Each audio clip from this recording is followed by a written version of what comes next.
Hey guys, I'm going to show you how to use Google Sheets for collecting some of the data you're going to be using for this activity.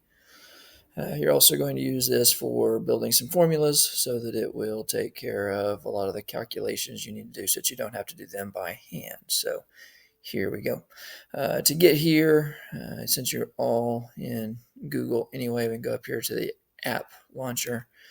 You should have Google Sheets there. If you don't, you can scroll down, you can find it. If you absolutely can't find it, I don't know that I've ever seen that happen, but if you can't, you can go to More from Google and find it on that list there. But we're looking for this green Google Sheets. Once you do that, it brings you up to this Google Sheets. You click on a blank sheet. I've already got one that I've kind of sort of been playing on a little bit, but I've got it cleared out. Once we get in here, it looks like just a big grid of cells because it's just a big grid of cells. We're going to use this to collect data. Our data is going to be numbered cubes, so I might start in this very top box. You can see the one that's highlighted up here. Let's call it cube number. Just type it in. The box next to that, after we've got our cubes numbered, the next thing we're going to do is measure their lengths. So if we type that in, we can have a couple columns for collecting our data. Our cubes are going to be numbered 1 through 27, so we just enter 1, 2, just hitting enter to get from line to line, just like you would on a Word document. I could do this all the way down to 27, or I can scroll back up, hold the Shift key down, and highlight these 3 cells together. If I then click on this dot in the bottom right corner and drag, it will continue the count. So to get to 27 on this count, I need to drag down to the 28th cell since we put words in the first one so that we can see all 27 pieces there. Cool. And then just scooting over, scrolling back up, we see cube number and length there. One thing I want to point out while we're here is that since your data does go below the bottom of the page, as I scroll, those headers disappear. If I go right up here in view in this one, it's in freeze. And if we want to freeze one row, we can do that. Now notice I kind of put that bold line there as I scroll down. My numbers scroll, but those headers do not. So I can still tell what column I'm looking at. So that could be useful. Over here in the lengths, as we use that dial caliper to measure, we're going to measure some lengths. So I might get something like 0.753, might get something like 0.752. Who knows, over and over. And over, you're going to be measuring and then entering your data into this column. I've already got some mock data set up over here, so I'm just going to run over here, grab it, copy it, and paste it in. So we've got some numbers that we can work with. So those are the numbers that we're going to play with. Nothing special about those. Again, just mock data that I've got set up.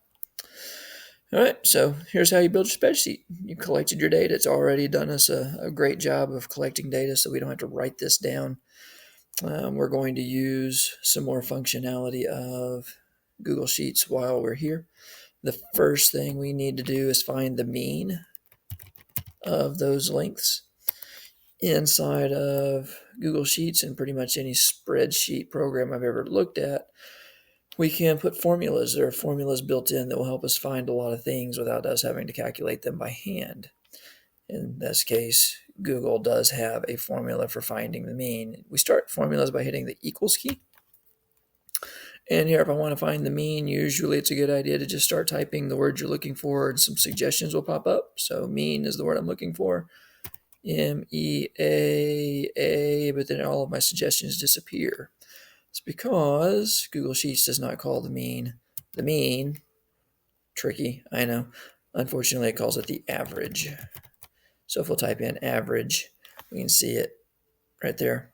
To then start the data, we're going to open parentheses, and then it wants to know what data values are we going to average. And it's already kind of got a suggestion here for us. It says, I think that you want to average B2 through B28. So we notice that column B, cell 2, is our first data point. And remember, we went all the way down to cell 28, so B2 through 28 is exactly what we want. If we'll just click on it, it'll finish the formula. We can still see the formula typed up here in the formula entry box, and we see that the average of our data, the mean of our data, is 0.750. Okay, so there, cool, yay, found one piece of information we didn't have to do by hand. The next thing that you're asked to do in this activity is to find the sample standard deviation. So we might type in something like sample standard deviation. And here when I hit equals, Google Sheets is pretty cool. It says, hey, based on what you just typed, I think you might want to find a standard deviation. There are some other options for standard deviations. Sample standard deviation is what we want. That is actually what this function will do. Have to do a little research to make sure that you're clear on that. Population standard deviation is something else, but we don't want that because we don't have every cube that was ever made. So we don't want a population standard deviation. We just want the sample standard deviation. It says I can either hit the tab key or click on this box again. And again, it does that for all of those 27 data points. Okay, so far it's saved us a lot of work, a lot of time. We've calculated sample standard deviation by hand already, so you know that just saved us a whole bunch of time, a lot of steps, a lot of time. But wait, it gets even better.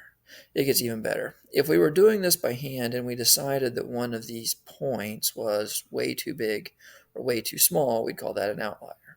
You're doing some research, you're figuring out on your own how to determine those outliers, but I want you to show you what you can do with that once you've got them determined. Real quick, I'm going to use another function to see what is the biggest data point here. Again, it already thinks that I want to talk about B2 through B28, kind of like that's the only data I've got on the sheet, so it thinks I might want to use it. I do.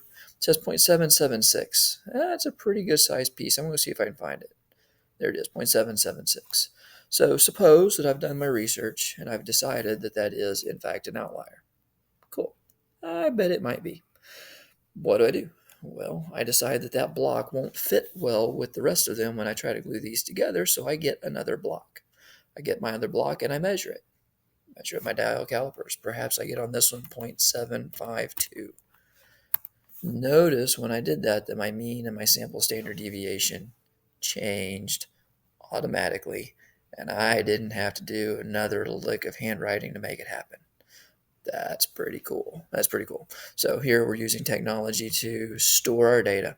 We're also using the technology to calculate with our data, and even beyond that, to update our calculations as we go.